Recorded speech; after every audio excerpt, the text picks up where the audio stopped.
team's reaction to being selected the number 3 seed? There wasn't a whole lot of cheering and all, but based on our practice yesterday, I think our guys are excited to go and continue to play. How about for you, first time in the postseason since 2013, just the experience, everything that comes with it, what you look forward to being back in the postseason? Again, you get to compete at a high level. You get to play for a championship. Our 5th-year senior, Andrew Andrews, gets to play more games. And then our younger players get more game experience. It's a home game, so we have a chance to let our people come out and watch us play again, and we get to play in front of them. So we're ready to go.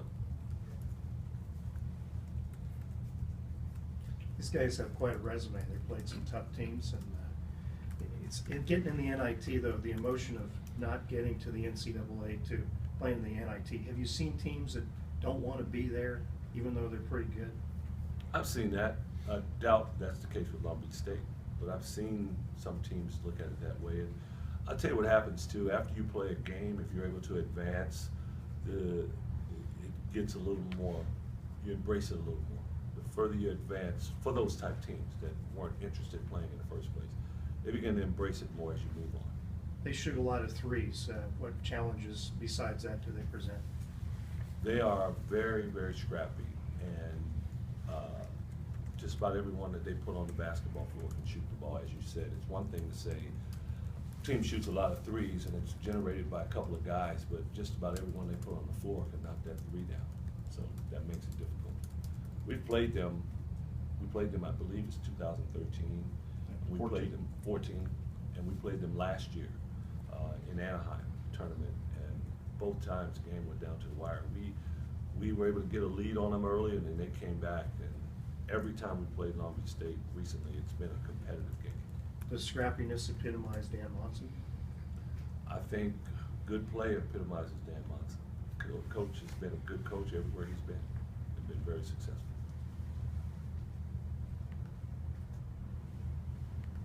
You're helping students come watch the game.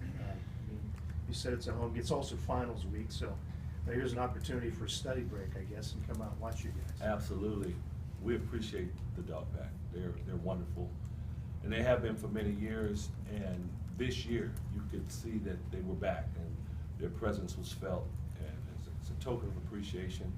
Just kind of wanted to show that. And, other than just saying thank you, this is how much we believe in you and how much we appreciate you. Frustrating and all to see how well the Pac-12 did on Selection Sunday, and to know, I guess, how close you were to that. Well, in situations like this, you're frustrated because we had our chances. We could control our own destiny, and we didn't. And we let a couple get away that we had the opportunity to capitalize on. And that part is the most frustrating. But you'll think about it from time to time, but we are playing in another tournament now, and we got to move on.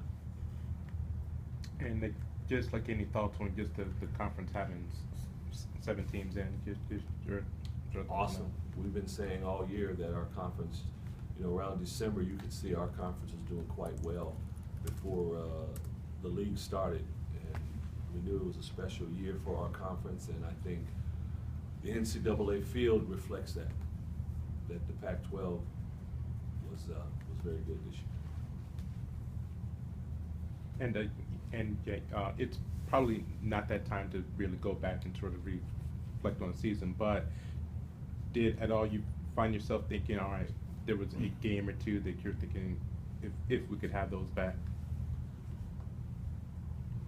Preseason, Santa Barbara and Oakland, and everyone that doesn't have as good a year as they would have liked, or didn't win as many games as they would have liked, everyone has a song and dance about we were up 2 and then this happened, we were up 12 with 2 minutes to go and this happened. I don't really count some of those games. You lost. Oakland came in here and just beat us. Kay Felder was playing at a high level. They beat us. We had a couple other games won that we didn't finish, and those are the ones that you lament a little more, and those were more conference games. And obviously, Oregon State was one that was, you were right there. Then just that Colorado at Colorado, no, we were right there. Then, and you sort of touched on it earlier, just that ability to really turn the page in. I mean, just how tough or how easy will that be in these next sort of 48 hours here? Again, our guys had a lot of energy, and you know, I've continued to answer this question all year. Basically, will your guys answer the bell after what just happened? Even after a victory, such an emotional victory, you come back from 22, will you answer the bell in the next game? Or a tough loss, will you answer the bell? And almost every time our guys have. So I don't see any reason why we wouldn't here. When you saw the Selection Sunday unfold, and then you saw the seeding for the NIT, and so you can kind of maybe put the pieces of the puzzle together and figure out how close you might have been. With the Oregon State game, was that the difference, or would you have needed another game probably?